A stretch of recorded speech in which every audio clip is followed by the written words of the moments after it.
Welcome to Sriram IAS. In our one PYQ a day series, we are today going to talk about governance, part of GS-2 paper. So here is the question, which came in year 2024. The question reads: Public charitable trusts have the potential to make India's development more inclusive as they relate to certain vital public issues. Comment. Now, before starting the answer, you need to understand the tailword use. And of course, along with that, the core demand of the question. Once you are clear with the tailword and the core demand of the answer, right, writing is just a part. So, comment, what does that mean? When someone asks you to comment, what you do basically, you express opinion.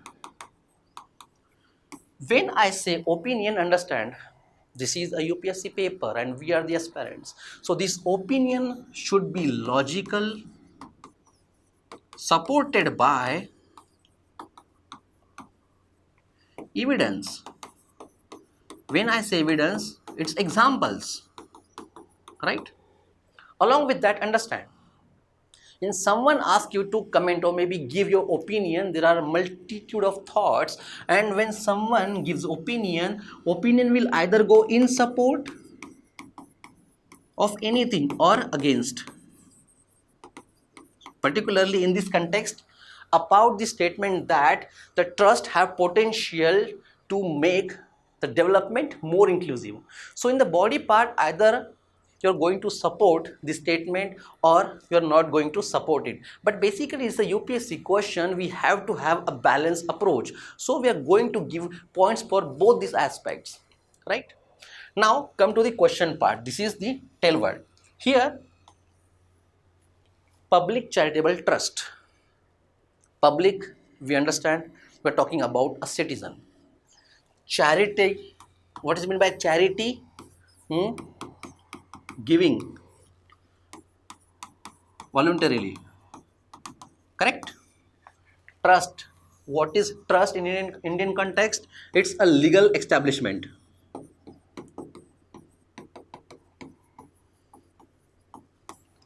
Just a basic thing about the question part, right?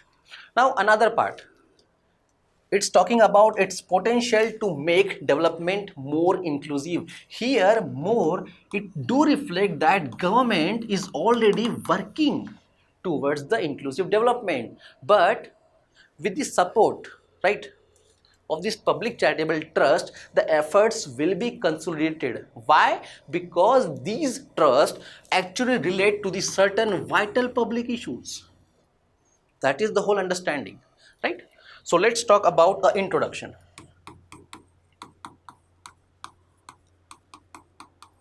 Now here, when I says that trust is a legal establishment, you have to understand it is established under the act. So either you can use the act, if you know, right, that is Indian Trust Act 1882. But again, this is the part of knowledge. Now assume we are sitting in the examination hall and seeing this question for the first time. Suppose we don't remember the particular act, then how one should approach for the introduction? Then talk about its purpose. What does that mean? So you can write public charity trusts are designed for the larger public good. Of course, they have altruistic goal. What does that mean? You have particular social cause, or maybe you are addressing social needs. This is the part of brainstorming. Now what we have to do, we have to frame the statement. So here, out of these points, you may use few points to frame an introduction, like public charity trusts are designed for the larger public good with the altruistic goal, which works in the areas such as health, education, maybe environment, few things, because this question is for 10 marker, है ना, 150 words. You have only two sides in the UPSC examination, 1 and 2, right? So in that space you have to write. So you cannot stretch your introduction to great length, right? Now let's talk about a body part. In this particular part, you have to understand this particular question is about the comment, and to arrive at a balanced conclusion you need to give both the sides of the particular statement. What does that mean? Public charity trust. Now look at the question. Public charity trust, making India's development more inclusive. So we'll use statement from here itself. Making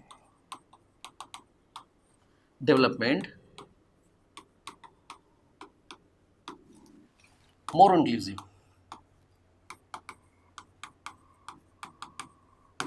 Right. Under that we'll give subheadings. Has potential, right? And then B subheading, missed potential.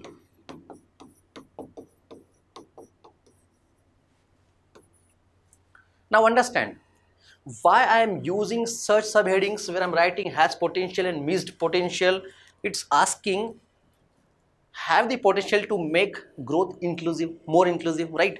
And alternately, when I said ki we have to also provide the argument against this statement, avoid going to the extreme end where we can say ki no, they do not contribute at all. But as a matter of fact, you have to have a balanced argument where we can say few public charity trusts indeed missed the potential. How? We'll see that, right? Now, has potential. First part. Vital public issues, again mentioned over here. So if you talk about a vital public issues, understand what are the vital issues, public vital issues on which government is already working, and these public charity trusts are consolidating the government's efforts. So let's talk about, first of all, health. As I said, you have to give your opinion, but through logical and also provide a supportive evidence. So you can say in the health we have human health medical charity trust. They are working for the betterment of the health of the citizen overall, rich or poor, independent of any status or anything. They are working for everyone. Now here you have to understand how it is making it more inclusive, because we already have Ayushman Bharat, right? So indeed government is already working towards the universal health coverage, but in that the efforts of the government, public charity trust is contributing. So this is the example. Here simply frame the statement like the government efforts of a universal health coverage as seen in the Ayushman Bharat is further consolidated by the trust like Human Health Medical Charity Trust. Again, if you do not have a concrete example to give, few famous names which almost work in the most of the domains like Tata Trust, health, education, maybe women empowerment, they are working for multiple sections, है ना? So you can either use those, or maybe if you know few selected name of the trust, use those, right? So this is first point. Then let's talk about education. In education, we talk about Sarva Shiksha Abhiyan. We have right to education, right? Then there is a trust, that is Pratham. Pratham NGO is a trust, widely known, one can actually mention, and we know how Pratham NGO gauges the performance of a student at a particular level, and they also suggest a corrective steps to the government. Of course, they are working in coordination with the government, so they are further strengthening the support of the government, right? Third point, we talked about health, we talked about education. Now let's talk about women and child welfare.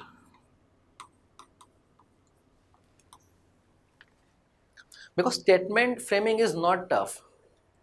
When you are giving your opinion that these trusts are again contributing towards the welfare of the women or maybe the child, you need to name few trusts which are working on it, right? Otherwise we know. You can talk about Poshan Abhiyan, they are talking about child and women specifically. We have so many schemes who work for them, maybe midday meal, any other things, right? But now here again, if you talk about a trust, we have CRY, Child Rights and You Foundation. You can even mention about the Smile Foundation, who works for the women welfare. Correct? Then, environmental conservation. Again, so many things, including Ministry of Forest, or maybe you can talk about Convention on Biological Diversity, maybe Paris Agreement, so many things which actually centered around the environmental conservation. But these government or maybe international efforts are strengthened by few public trust. A well famous name, Worldwide Fund for Nature India. It's again a trust. In this particular question, to be very honest, it's not difficult to write the points because points more or less are generic. But what make it specific or maybe UPSC oriented? These examples. Otherwise, most of us know the government efforts, but we also need to talk about the trust effort, and that's why government efforts plus trust efforts, more inclusive development, more, right? Otherwise, government is already working towards the inclusion. You can write more points, though it is not recommended, right? 150 words cannot breach the limit. Just for the reference, you need to have more points. Now, relief work.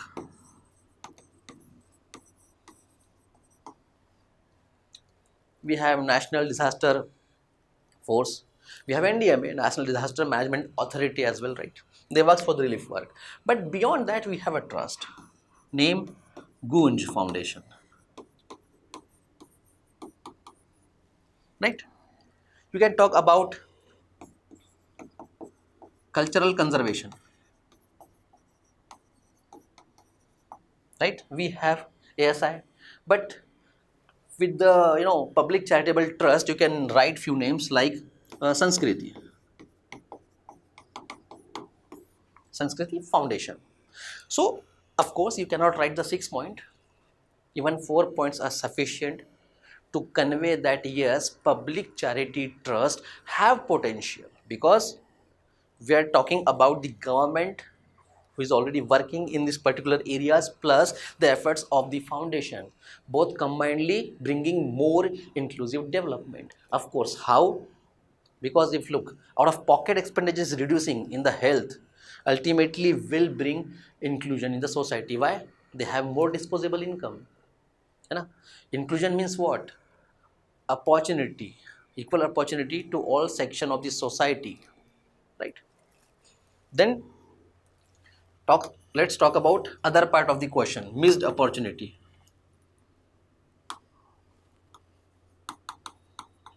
Missed potential.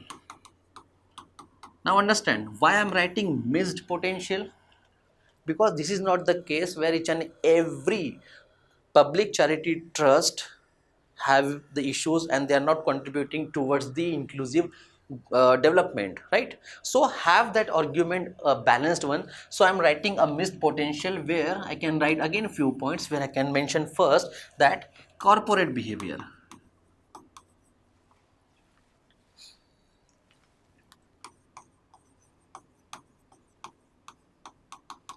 What does that mean? A profit motive. For example, Dinanath Mangeshkar Hospital. This operates under the charitable trust. And recently there is a case where they asked for the medical fees to be deposited before starting the treatment. So ultimately we are denying the rights or maybe the purpose for which it is established. And of course, in such cases, if there is a death of a common man, like citizen, or maybe a injury, permanent kind of, right? So what exactly happens? They will not fall into the category of inclusive growth, or maybe development will not reach to them. Why? Because they are now not in a position to derive a benefit out of it, right? That is one example. Then you can talk about diverting of fund.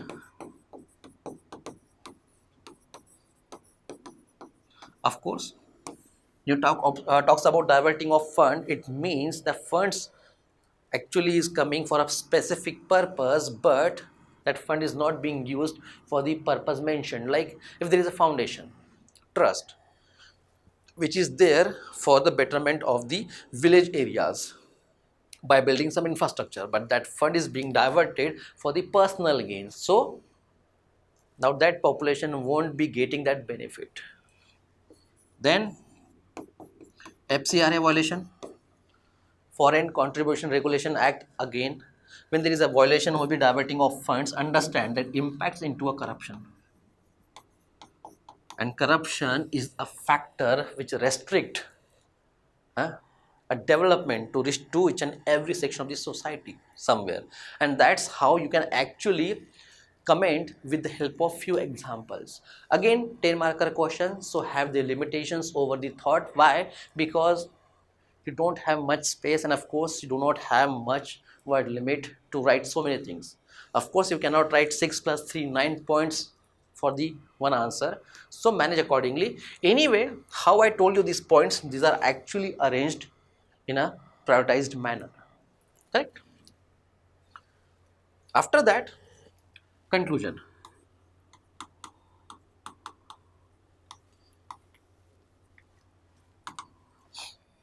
So there are again multiple ways of writing conclusion. Of course, it's not a static part.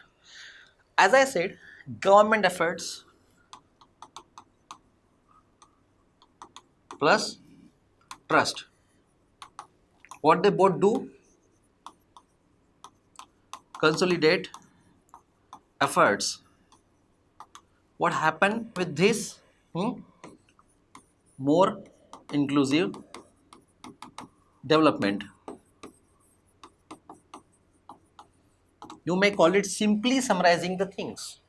Besides that, as we have ended with the few concerns of the public trust, right? Public charitable trust, you can suggest few measures like what? Like first, provisions of social audit, right? We know about the social audit, where the citizens are participating in auditing the expenses or maybe all other spendings. Besides that, what we can talk about, participatory rural appraisal. This is one thing, right?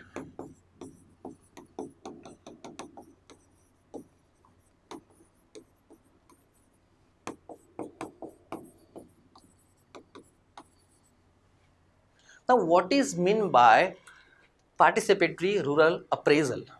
Here the demands of the population living in that area, or maybe how they wanted to get it done, everything is discussed. Basically we are talking about a participation of citizen, not just at the finances end, or maybe a matter of a money where it is being spent or maybe coming. No, here we are talking about participatory rural appraisal, where citizens will participate and they will guide about their requirement.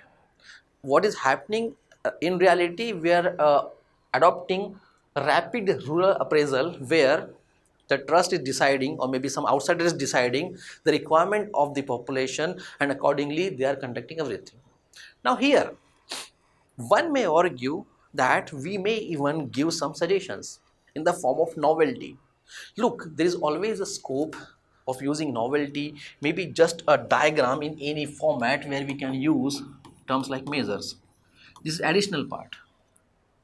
But only keep in mind that you have 150 words, you cannot go beyond that word limit, and of course you have the paucity of time always. So if you know the measures, write it down, and if you don't know it, just leave it. But if you want it to write few aspects: robust tax compliance, then government plus trust, collaboration, for most of the things, not just with the few well-known trust. Why? Duplicity of task, repeated beneficiaries, there might be such issues, so you can avoid it. Now again, understand, when you talk about majors, this is not asked and does not form the core demand of the answer. You do not have necessarily elaborate on these aspects. No, words are sufficient. Then public disclosure, right? Here what we talk about, public disclosure of spending, not just donation. Understand this, not just donation but a spending. Maybe you can suggest a legal provision of auditing by government. So we are just thinking what more measures you can suggest. Understand, you have to think over it. Like I am telling, public disclosure, it's already happening for the donations, but let's talk about a spending part. Disclose where you have spent all this money. So this can be added, but this is just an extra part. Okay, always remember this. So this is how you can approach this particular question, and always prepare yourself for some unknown questions. Unknown means what exactly? You cannot have the exact knowledge or maybe examples and acts handy with you all the time whenever you see the question for the first time in the examination hall. So always develop the approach how you can attempt any question, first of all in a journalistic way, because it's a demand of that time. If you know everything, right, examples, measures, act, its year, there's no point. You're going to attempt it well, but the challenge lies where you don't know maybe Indian Trust Act 1882, but still you have to write something. So follow that approach, right? Hope it helps. Thank you everyone.